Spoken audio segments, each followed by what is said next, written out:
प्रसादेन आयुरारोग्य ऐश्वर्याभिवृद्धिरस्तु तथास्तु गणकवस्तु वाहन पुत्र पौत्राभिवृद्धिरस्तु तथास्तु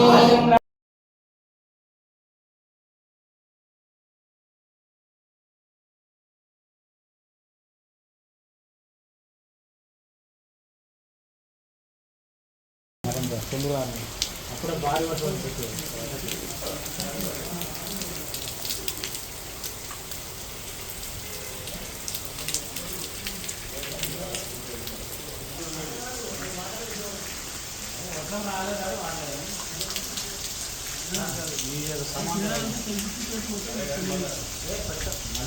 ఇది ఆడం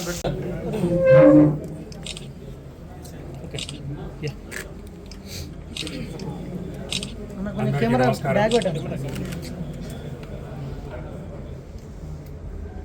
యాదగిరిగుట్ట శ్రీ లక్ష్మీనరసింహస్వామి అనుగ్రహంతో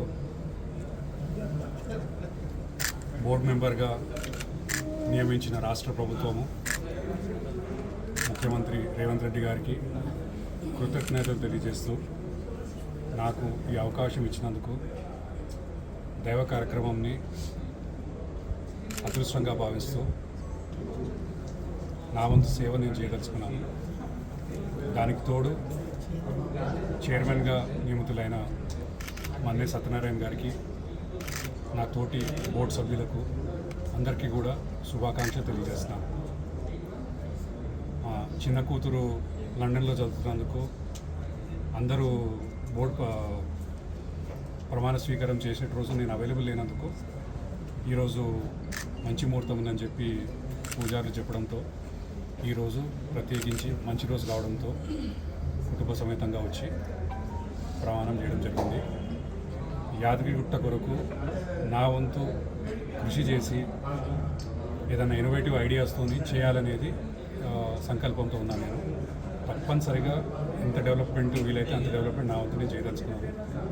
ఇక్కడ కొన్ని సదుపాయాలు ఏవైతే ఇబ్బందులు ఉన్నాయో అవన్నీ కూడా చాలా తెలుసుకొని ఈయో గారు కూడా వివరించారు. వచ్చే బోర్డు మీటింగ్లో డిస్కస్ చేసుకొని వీలైనంత వరకు సమస్యలకి ప్రతి సమస్యని ఒక అజెండా రూపంలో పెట్టుకొని తిరుపతి స్థాయిలో కూడా మనకి, ఎందుకంటే తిరుపతిలో ఇప్పుడు ఆల్మోస్ట్ 54వ బోర్డు మెంబర్షిప్ నడుస్తూ ఉంది. మనకు ప్రత్యేకంగా తెలంగాణ వచ్చిన తర్వాత, ఆవిర్భవించిన తర్వాత ఫస్ట్ టైం బోర్డు కావడంతో మనకు కొన్ని ఇనీషియల్ లెవెల్లో కావాల్సిన సిస్టమ్స్ అనేది కూడా కొంచెం టైం పడుతుందని నాకు తెలియజేయడం జరిగింది. దాంతో మేము వీలైనంత వరకు కూడా అన్ని అజెండా పాయింట్స్లో పెట్టుకుని ప్రతి పాయింట్ని డీటెయిల్గా విశ్లేషించి వీలైనంత వరకు ప్రతి సమస్యని తీర్చే, భక్తులకు ఏ విధంగా ఇబ్బంది లేకుండా వీలైనంత వరకు అన్ని సమస్యలు తీరుస్తామని చెప్పి ఆ దైవ సన్నిధిలో నేను తెలియజేసుకున్నాను. Thank you. నమస్కారం. సార్, మీరు ఎడ్యుకేషన్ వైపు మీరు దయచేసి ఆ ప్రకారం మీరు కృషి చేయడానికి మీరు ఏ విధంగా ప్రయత్నం చేస్తారు? తప్పకుండా ప్రయత్నం చేస్తాం. ఎందుకంటే నాకు కూడా గుర్తున్నది, మేము చిన్నప్పుడు మా తాతలు అమ్మాయిన వాళ్ళు మేమందరం కలిసి చిన్నప్పుడు వచ్చి ఒక 2-3 రోజులు ఉండేటోళ్ళం. మీరు వచ్చి నీకు ఆ చెట్ల కింద డేరాలు వేసుకొని అదంతా కూడా వేసుకొని వంటలు చేసుకొని దేవుడి అంటే చాలా అదొక మంచి అనుభవం ఉండేది మా అందరికీ కూడా.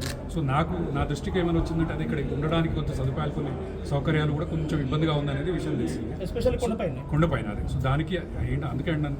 సో దాని తగ్గట్టు రిక్వైర్మెంట్స్ ఎట్లా ఉన్నాయి, ఎందుకంటే దాదాపుగా మనకు వీకెండ్స్లో కానివ్వండి 50,000 వరకు వస్తున్నారని చెప్తున్నారు భక్తులు. వీక్ డేస్లో ఒక 15,000 నుంచి 20,000 వస్తున్నారు అనేది నంబర్ మాకు. సో దాని అనుగుణంగా ప్లానింగ్ అనేది ఇంతకుముందు చేశారు కాబట్టి ఇప్పుడు దానికి తగ్గట్టు ఇంకా వేరే విధంగా మనకి ఏ ఇబ్బందులు ఉన్నాయి ఆ ఇబ్బందులు అనేది నేను టేకప్ చేసుకొని we will definitely discuss in the board and give the solutions.